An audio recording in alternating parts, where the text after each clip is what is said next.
Welcome to Tokyosaurus. So what's up in Japan? Mob Psycho Season 2 just quietly graced us with one of the best season finales in anime history. And we are definitely going to go in depth into spoilers territory here, so you have been warned. This was probably one of the most brilliant displays of character development throughout the course of the season, showing us Mob growing up little by little through all his day-by-day experiences, as well as the bigger events happening in his life. And for a finale, it wraps up the entirety of his growth perfectly through a pretty short sequence, about 10 minutes, for the entirety of the final fight. As Reagan said in the previous episode, Mob's greatest strength isn't actually his insane psychic abilities like how everyone else sees it. It's actually in his ability to be completely honest about his own feelings and the ability to tell people exactly how he feels, and that itself speaks to their hearts far more than anything else.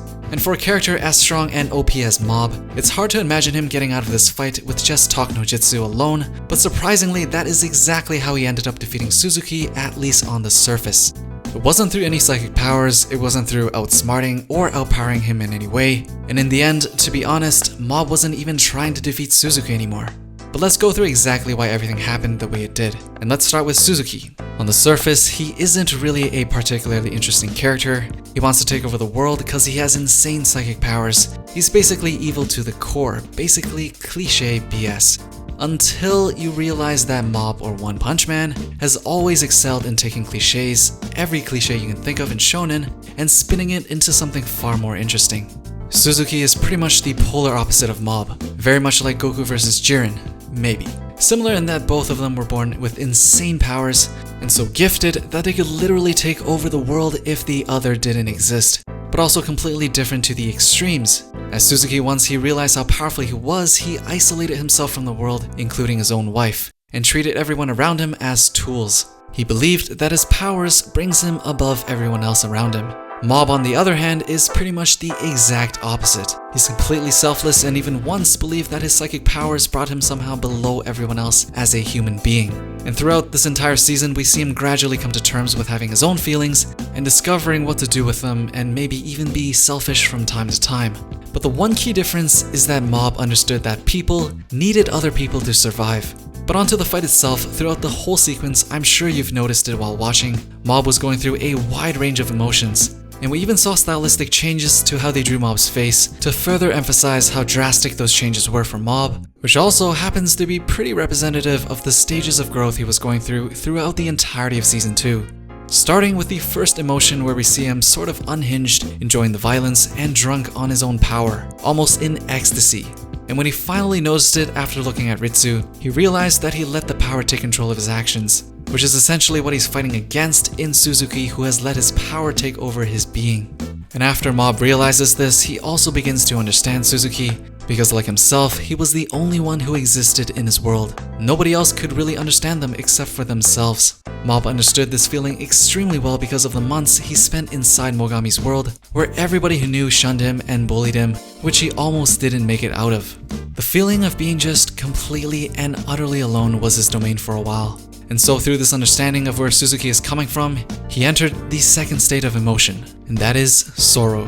When Mob says that he really doesn't want to hurt or fight Suzuki, it's coming from a place of sincerity. Because we know that Mob truly empathizes with this man in front of him, because it's probably going to be as close as he's ever going to get to meeting someone who also has gone through what Mob has gone through growing up. In other circumstances, and if Suzuki hasn't already gone down this path, they probably would have become really good friends. Seeing Mob crying and holding himself and whispering sorry while throwing skyscrapers at Suzuki was almost painful to watch, seeing Mob doing something he really doesn't want to do, but yet he is forced to in order to protect what is important to him. But the most key part to Mob's pain and sorrow is that he's basically given up. In his own words, he admits that he doesn't have the power to show Suzuki a new path. He's in complete despair and shame as he begins to believe that there's no way to win unless he lets go of what makes him himself. This point is probably the lowest we've seen Mob ever in the entirety of the series, which is when Mob decides to cross that line. Or did he know that Suzuki would survive all that twisting? I mean, if this face is any indication of his intent, I think we can all agree that Mob was pretty much going for the kill here. I mean, to make it as clear as day, he even says, "I'm done here." We can both lose at this point. He's in full resignation of himself to what he believes is his fate. But thankfully, he wasn't even close to defeating Suzuki with that move, and while Mob finally realizes that he could actually die here, he's reminded by Reagan that he shouldn't give up just yet. This is where we move to the final part. Mob goes from being completely out of control of himself to sorrow, to shame, to despair, and finally Mob awakens with a stronger resolve than ever. And he goes into full body improvement mode. He doesn't win in this mode either, but that's when he realizes that Suzuki was gonna explode and blow everything up around him. This is where we get to the most crucial part of the message behind the entire series. Mob gets his friends to leave the area, but he goes back down to Suzuki by himself. Suzuki tells him, "You've made the right choice, there's no way to avoid this. Your only choice is to end my life, to sever the energy source to prevent the explosion from killing everyone." But Mob, being Mob, decides to not be a killer and instead chooses to stay and try to contain the explosion. Suzuki tells him, in the end, Mob couldn't defeat him in a fight, save his life, or save himself. With Mob's powers, he could have probably handled this way better.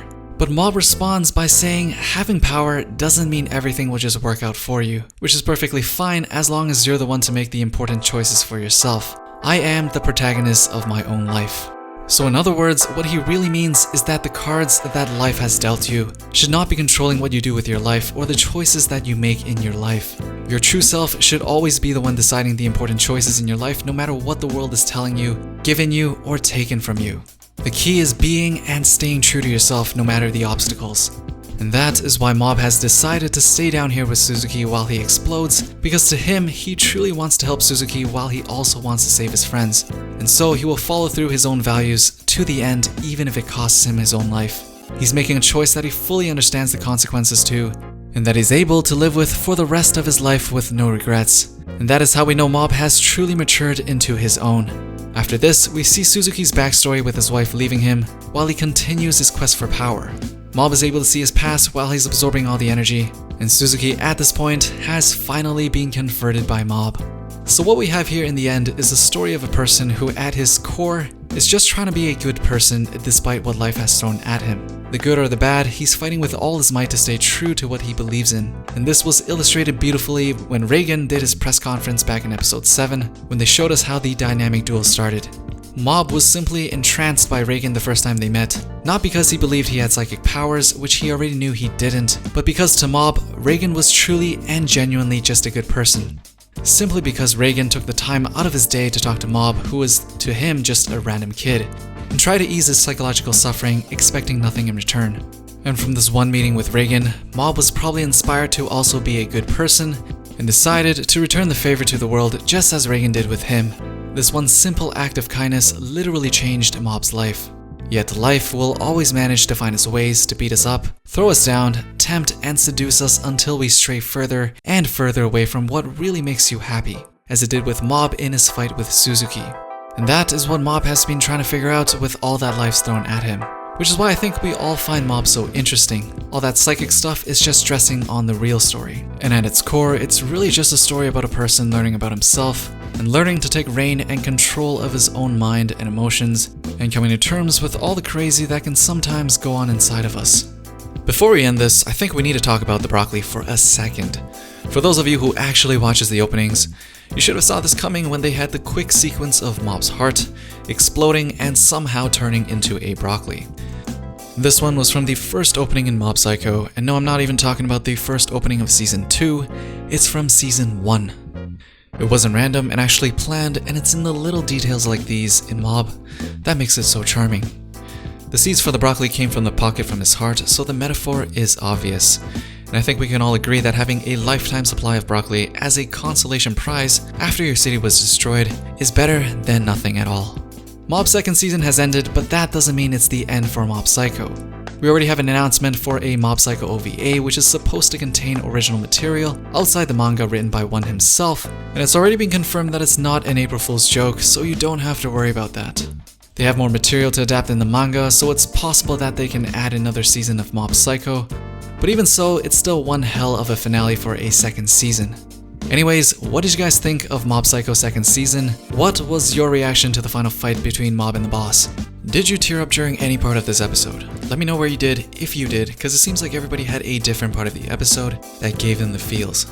As usual, let me know down in the comments below. And for those of you wondering, I am actually back this time, for real. No, like really. So thanks for sticking around. Anyways, thumbs up if you liked the video, don't forget to smash that bell, and I'll see you guys in the next one.